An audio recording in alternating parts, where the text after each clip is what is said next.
establecer algún principio importante a manera de traer esperanza. Sé que Chiapas es uno de los estados que está más convulsionado por la experiencia que el mundo está viviendo y que como iglesia tenemos una hermosa responsabilidad. Sencillamente, el libro de Apocalipsis, y voy a leer el primer capítulo para establecer algún fundamento. Apocalipsis en su capítulo 1, los hermanos que están siguiéndole, sería bueno que también lo leyesen conmigo, de tal forma que no perdamos ningún aspecto del mismo. Dice Apocalipsis en su capítulo 1, y esto es muy, muy importante, dice, es la revelación de Jesucristo. La revelación de Jesucristo que Dios le dio para manifestar a sus siervos las cosas que deben suceder pronto, y la declaró enviándola por medio de su ángel a su siervo Juan, que ha dado testimonio de la palabra de Dios y del testimonio de Jesucristo y de todas las cosas que ha visto. Bienaventurado el que lee y los que oyen las palabras de esta profecía y guardan las cosas en ella escritas, porque el tiempo está cerca. Vuelvo a repetir este hermoso versículo. Dice, bienaventurado el que lee y los que oyen las palabras de esta profecía y guardan las cosas en ella escritas, porque el tiempo está cerca. El libro más importante en este momento, tanto para escépticos como para crédulos, es exactamente el libro de Apocalipsis, porque la mayoría de los seres humanos, incluyendo los de otras religiones, están enfocando su vista a los sucesos que relata este hermoso libro y que sin duda se están cumpliendo ante nuestros ojos. Este libro nos enseña que esta es la revelación de Jesucristo, y que lo que revela son las situaciones que han de suceder pronto. Para una comprensión general de este libro, tenemos que conocer lo que es su propio bosquejo, y es muy sencillo. El libro se bosqueja partiendo del capítulo 1, que es la introducción del mismo, y que incluso nos enseña cómo interpretar el libro. Desde el capítulo 1 nos da instrucciones muy claras en lo que el apóstol Juan ve estando orando, ¿sí? Y vuelve su vista atrás y ve al Señor Jesucristo, y posteriormente, al finalizar el capítulo 1, nos relata la forma de interpretar este capítulo. El capítulo 2 y 3 nos relata lo que es la historia profética de la iglesia. Para entenderlo más específicamente, podríamos decir que el capítulo 2 y 3 de Apocalipsis es la historia de la iglesia en la tierra. Y cada uno de estos 7 mensajes, que son los que conforman el capítulo 2 y el capítulo 3, es exactamente un periodo en la historia de la iglesia en la tierra. Termina con Apocalipsis 3, es decir, el mensaje a la iglesia de la Odisea, que trae un hermoso mensaje para nuestros días, donde dice, he aquí yo estoy a la puerta y llamo. Si alguno oye mi voz y abre la puerta, entraré a él y cenaré con él y él conmigo. Es el deseo de Dios de mantener comunión con cada uno de los seres humanos. Ese acto de cenar era un acto importantísimo en la cultura judía, porque hablaba de la confianza y del amor entre quienes podrían compartir esa cena, y es el deseo del Señor mostrar su corazón para aquellos que deseamos tener esa comunión con Él. Nos habla una responsabilidad hermosa, ¿sí? Yo estoy a la puerta y llamo. Si alguno oye mi voz, y es el momento de entender en todas las situaciones que se están dando la voz del Señor, porque incluso aún con cada enfermo estamos viendo esa voz del Señor. He tenido la experiencia de convivir, o de platicar más bien, con 2 pastores, ¿sí?, que han sufrido la experiencia de esta enfermedad, y ellos mencionan que literalmente es un espíritu demoníaco que está atacando a los seres humanos. Los 2 coincidieron en que lo primero que se deja o que se percibe es una distancia con Dios. El segundo de ellos es Luis Morales, líder en Argentina muy prominente. Hace algunos años tuve tiempo de convivir con él, y ahora que supe de su testimonio de alguna manera me alarmaba yo un poco más, porque él decía literalmente: cuando estamos viviendo este momento le estamos echando la culpa a Dios. ¿Por qué se están dando estas cosas? Al final Luis explica que es consecuencia del pecado del hombre, y por ello me atrevo a decir que aún en cada enfermo podemos estar escuchando la voz de Dios, que nos hace un llamado para vivir en comunión con Él y en plena obediencia a Él. Entonces Apocalipsis 2 y 3 es la iglesia en la tierra. Apocalipsis 4 y 5 es la iglesia en el cielo. Y estos hermosos dos capítulos nos dan una esperanza impresionante. El capítulo 4, porque nos revela literalmente lo que es el trono de Dios. Ahora que tengan tiempo, lean este hermoso capítulo. Y lo que ustedes están viendo es una fotografía de lo que es el cielo, de la gloria, de la magnificencia del Señor, de quienes les están acompañando, y ustedes van a contemplar allí millones y millones de ángeles que rodean ese precioso trono, y que es exactamente la iglesia, la cual se describe específicamente en el capítulo 5, versículos 9 y 10. Escuchamos un cántico de los ángeles, pero ese cántico termina diciendo: porque tú nos has redimido de toda lengua, nación, etcétera. Lo que habla que ese cántico es exactamente la manifestación de la iglesia, a la que conocemos como la iglesia triunfante. Debemos recordar que hablamos teológicamente de una sola iglesia, pero en tres formas. Esto es, la iglesia militante, que somos nosotros los que creemos en el Señor, que nos reunimos en la casa de Dios para adorarle, y que de alguna manera estamos esparcidos por todo el mundo. Es la iglesia militante.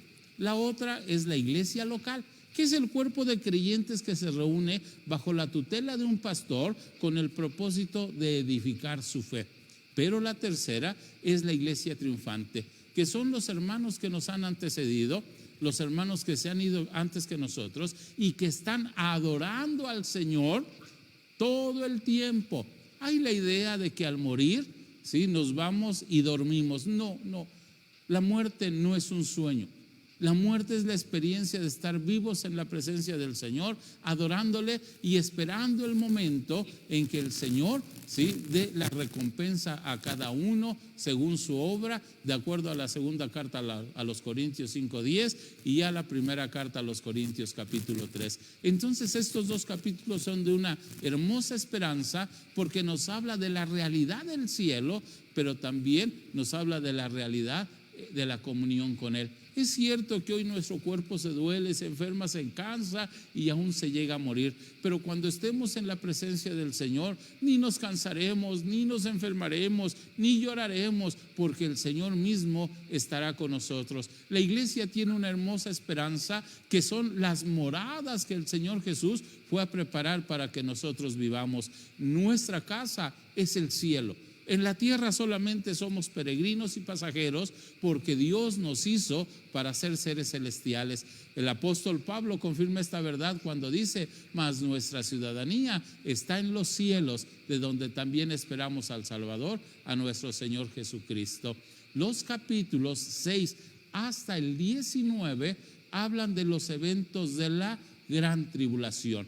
Cuando la iglesia ya no esté aquí en la tierra, se empezarán a manifestar los juicios, que son 7 sellos, juicios que traerán mucha mayor enfermedad, mayor hambre que la que se está viviendo. La manifestación, ¿sí?, de estos primeros 7 sellos trae como consecuencia la muerte de 1.750 millones de seres humanos. 1.750 millones de seres humanos. Será impresionante la situación que le toque vivir a los seres humanos cuando la iglesia ya no esté aquí. Los segundos 7 juicios se dan a conocer como las 7 trompetas, y de igual manera el mundo sufrirá en todos los aspectos. Los primeros 7 juicios, que son los 7 sellos, van directamente contra la vida del hombre. En los 7 segundos juicios, que son las 7 trompetas, se estará afectando el mar, la tierra, los ríos, el cielo mismo, etcétera, y traerá como consecuencia que la 4ª parte de los seres humanos también será muerta. Eso es lo que le espera a los hombres que no estén en plena comunión con el Señor o que no lo hayan aceptado como su único y suficiente Salvador.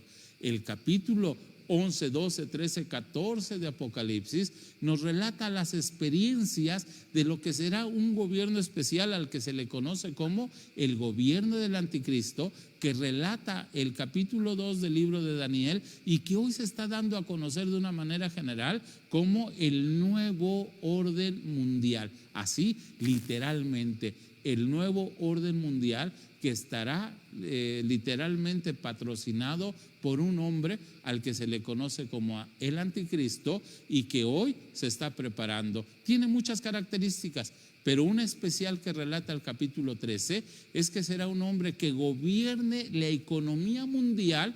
De allí lo que se enseña en el mismo, diciendo que nadie podrá comprar ni vender sin la marca de la bestia que viene. Este hombre que estará manifestándose plenamente en este tiempo, ¿sí? Será un hombre muy carismático que traerá o que halagará al mundo, y el mundo le verá como la respuesta a todas las necesidades y la solución a todos los problemas. Es el anticristo, y en la gran tribulación los hombres se dejarán engañar por él e incluso serán gobernados por él. Es una tristeza esta experiencia, pero es lo que le espera a los hombres que no creen en el Señor. A partir del capítulo 15 se relatan otros 7 juicios que se conocen como las trompetas, y que de igual manera como sucede con los sellos y como sucede con las trompetas, estos últimos 7 juicios son las copas, ¿sí? Son 7 sellos, 7 trompetas y 7 copas.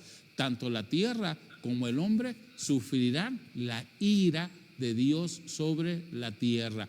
Y al final el capítulo 17 y 18 de Apocalipsis relatan lo que es el juicio a la gran ramera. Estos 2 capítulos son muy importantes porque son los que nos enseñan la situación, 2 aspectos, espiritual y política de la sociedad.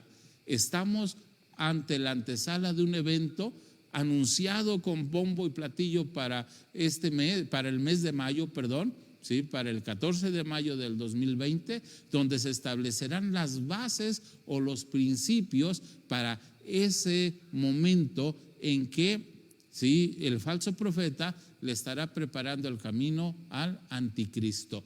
El 14 de mayo del año 2020, en lo que se conoce como un nuevo sistema educativo, y que estará proclamado desde donde dice Apocalipsis 17, es el trono de Satanás. Es importante el 17 y el 18 porque, les reitero, es el juicio social, político, amalgamado a través de lo espiritual. El capítulo 17 es el juicio a lo que se conoce como la ramera apocalíptica, y el capítulo 18 como la ramera comercial. Estos 2 conceptos se dan en estos 2 capítulos. Y el capítulo 19 ya es el desenlace escatológico de lo que es todo el periodo de la gracia, culminando con la gran tribulación. Termina con la batalla del Armagedón y la manifestación gloriosa de los hijos de Dios, que venimos con un jinete blanco y nosotros mismos montados en caballos blancos, pero previo a ello se ha celebrado las bodas del Cordero. Apocalipsis 19, 17 dice: gocémonos y alegrémonos, ¿sí?, y démosle gloria porque han llegado las bodas del Cordero, y a su esposa se le ha permitido que se vista de lino finísimo blanco, etcétera. Y el capítulo 20, 21 y 22 es el desenlace escatológico de la historia del ser humano, donde vemos cielos nuevos y tierra nueva, y el capítulo 22 del Génesis se desplaya magníficamente mostrándonos lo que es la vida eterna, donde no habrá sufrimiento, no habrá lágrimas, no habrá nada, todo será perfecto porque estaremos viviendo en la presencia del Señor y de Cristo. Apocalipsis es un libro importantísimo y es el libro en el que está focalizada la atención del mundo entero porque se está cumpliendo ante nuestros ojos. Creo que si el mundo entero está observando el libro de Apocalipsis, nosotros como iglesia con mayor atención, porque aquí está nuestra salvación, y ojalá sea la voz del Señor lo que nos lleve, como dijera el versículo 3, a vivir las palabras de este libro. el secreto de nuestros días está exactamente en vivir las palabras de este libro. Apocalipsis 2 y 3 nos habla de obediencia, nos habla de constancia, nos habla de servicio, nos habla de santidad, que son los elementos en que la iglesia debería de estar preocupada y ocupada en estos días donde el mundo no tiene esperanza. Pastor Josué, que el Señor le bendiga abundantemente y gracias por este tiempo.